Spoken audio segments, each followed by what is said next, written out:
तो ये श्रवण नहीं कहलाएगा। मन कहीं और सुन लिया, वो बिल्कुल आपके मस्तिष्क पर बैठ गया, और जब मस्तिष्क में बैठे तो मस्तिष्क का कार्य क्या है? मनन करना। उसको मनन किया, जैसे भगवान की कथा सुन ली तो उसका मनन करना, और जब मनन करने से आनंद आया तो फिर क्या करना? उसका कीर्तन करना। ये है बल सेवन। इसलिए कहा गया शास्त्रों में सदा सेव्या सदा सेव्या सदा सेव्या। श्रीमद् भागवती कथा, शिव पुराण कथा, श्रीमद् देवी भागवत पुराण कथा, जितनी भी कथाएं उनको सदा सेव्या सदा सेव्या सदा सेव्या। लेकिन अब श्रवण तो मन इतनी जल्दी लगता नहीं है, तो क्या करना चाहिए? कथा में श्रवण में मन लगता है? क्यों नहीं लगता? तो उस समय क्या करना चाहिए? जब भगवान की कथा सुनने जाते हैं, कथाएं भी बहुत हो रही हैं, वक्ता भी बहुत हैं, श्रोता कम है लेकिन बहुत है, कहीं भीड़ हो गई, लेकिन क्या सुन के आते हैं? फिर भी लोगों को कल्याण नहीं हो रहा। क्यों नहीं हो रहा कल्याण? जबकि कथा तो एक बार श्रवण करने से कल्याण हो जाता है। जिसने भी एक बार सुन ली कथा, उसका कल्याण हो जाना चाहिए। ना तो वक्ता वैसी कथा, ना तो श्रोता, कल्याण कैसे होगा? पकड़ लेना। तो भगवान की कथा मन लगाकर सुनना, भगवान का नाम लेना। भगवान का नाम ले रहे हैं, भगवान की पूजा पाठ पारायण कर रहे हैं, लेकिन मन इधर उधर भग रहा है।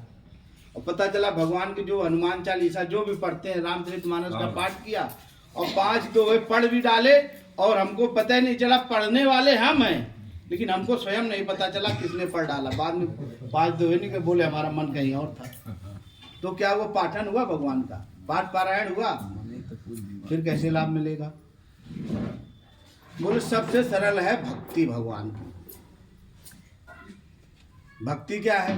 भक्ति प्रसिद्धा भव मोक्षणार्थ। भक्ति किसके लिए? मोक्ष के लिए। लेकिन भक्ति है क्या? सेवा करना। क्योंकि अपने जो ये शरीर है, शरीर कितने हैं अपने? एक शरीर नहीं है, इसीलिए तो है। शरीर तो 3 है अपने पास।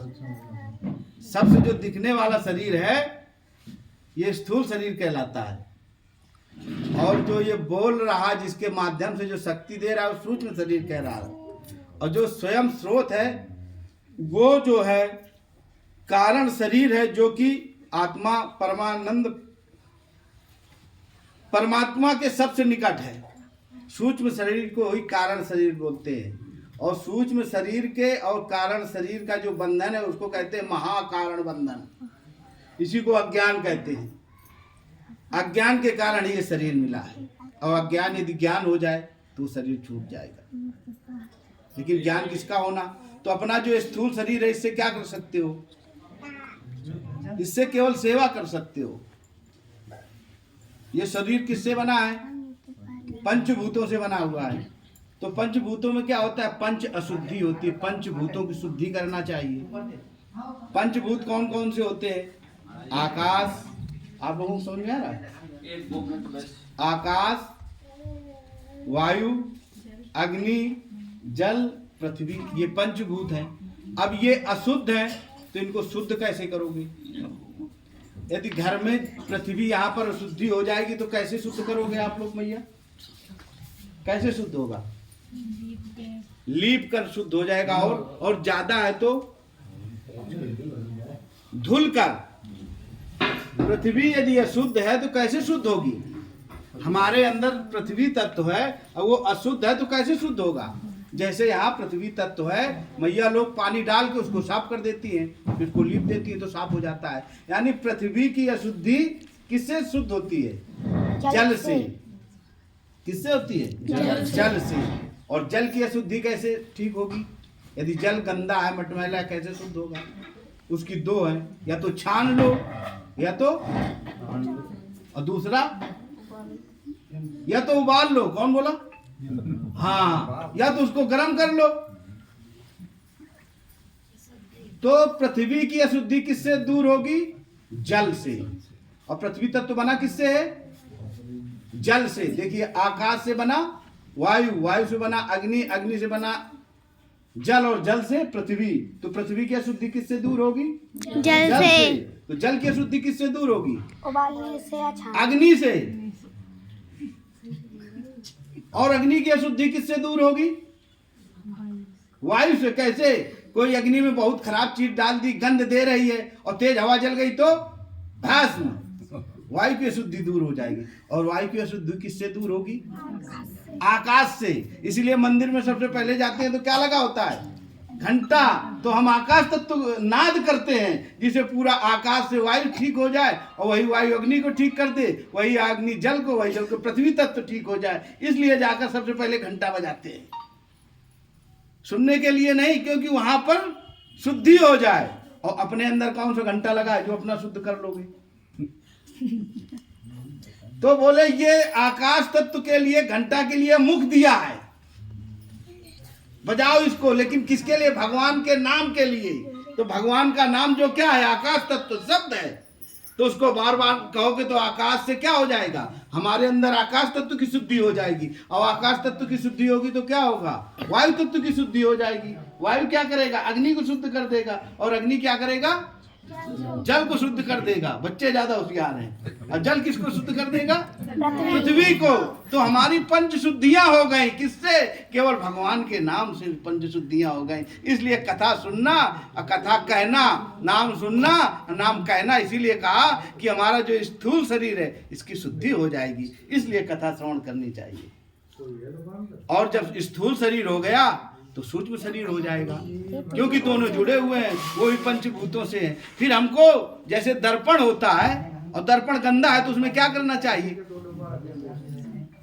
केमिकल आ गए। लेकिन पहले कैसे होते थे? उसको लोग पैर से साफ कर लेते थे। साफ करते थे, पैर लगा दिया तो साफ हो गया।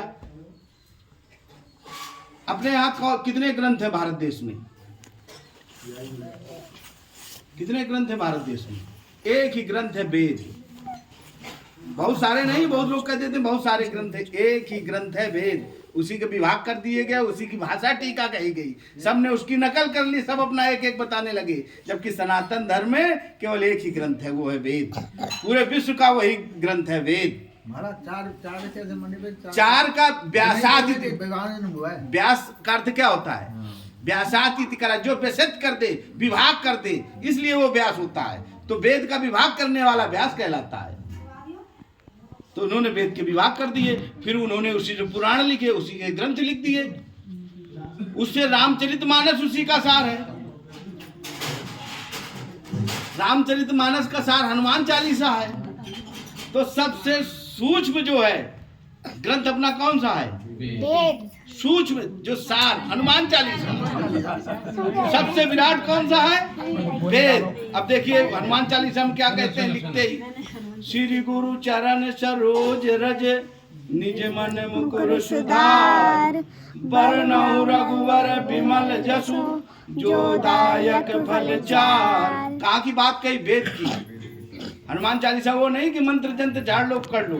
क्या कहते हैं? श्री गुरु चरण सरोज रज। श्री गुरु के चरण सरोज, चरण को क्या करना है? उनको नवाना है। श्री गुरु चरण सरोज रज, मन निज मन मुकुर सुधार। फिर क्या कहते हैं? निज मन मुकुर सुधार। जो मन रूपी दर्पण है उसको सुधारना है। कैसे? गुरु चरण से। तो जैसे मन अपना बहुत गंदा है, तो ऐसे गुरु की चरणों में जो रज लगे उससे रगड़ दो मन को। चरण माने आचरण से, और रज माने इससे, क्योंकि रज रगड़ने से दर्पण शुद्ध होता है। रज रगड़ने से दर्पण शुद्ध होता है। ऐसे गुरु के चरण के रज अपने मन में, आचरण रूपी या तो ये रज रूपी, धुलोगे तो दर्पण साफ हो जाएगा। फिर आप क्या कर लोगे? बरनउँ रघुवर विमल यशु। फिर आप रघुवर का, रघुवर कौन है? श्री राम भी हैं, और राम तो सब में उपस्थित है। वो आत्मस्वरूप भगवान है, यानी अपनी आत्मा को बरनउँ रघुवर, उस आत्मा का यश गाइए। जो दायक फल चार। कौन कौन से फल हैं? आम, इमली, टमाटर, बैगन, ये चार फल है ना? नहीं, बोले कौन से? बरनउँ रघुवर विमल जो दायक फल चार। धर्म अर्थ काम मोक्ष सब यही चाहते हैं। और जो गुरु के चरण से अपने को साफ कर लेंगे, धर्म अर्थ काम मोक्ष, उसको अपने आप, यही वेदों का सार है। और वही हनुमान चालीसा में। तो कैसे होगा? साफ करने से मन को। तो मन कैसे साफ होगा? या तो ऐसे भगवान का नाम ले लो, तो नाम लो तो साफ होगा। आकाश साफ हुआ तो क्या साफ हो जाएगा? आकाश, तो वायु साफ हो जाएगी। वायु साफ हुआ तो अग्नि, अग्नि साफ हुई तो जल, जल साफ हुआ तो पृथ्वी। बस पंचभूतों की शुद्धि हो गई, निर्मल हो गया शरीर। लेकिन कैसे होगा? बोले भगवान के नाम से होगा, भगवान की कथा से होगा। इसलिए लोग गीत गाते हैं, सुनना चाहिए, क्योंकि कर्ण पुट पे पड़ेंगे, मन हृदय निर्मल होगा। इसीलिए भगवान की कथा, इसलिए नाम है। तो ऐसे लोगों को जो भगवान की कथा कहते हैं उनके भी दर्शन करना चाहिए, जो गीत गाते हैं, संगीत गाते हैं भगवान के नाम में। बोले कृष्णचंद्र भगवान की जय।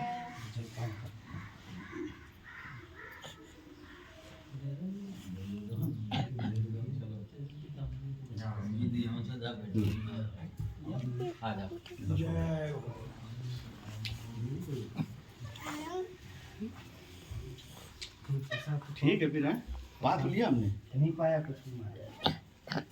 आज अमावस है।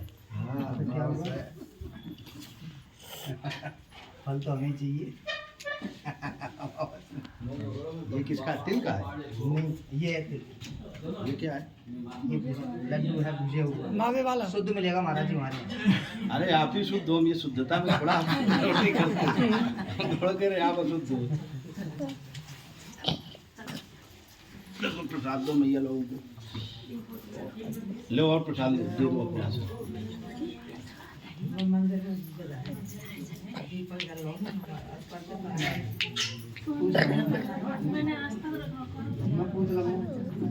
आप लोगों को प्रसाद तो बच्चे कितने होशियार हैं, सब जानते हैं।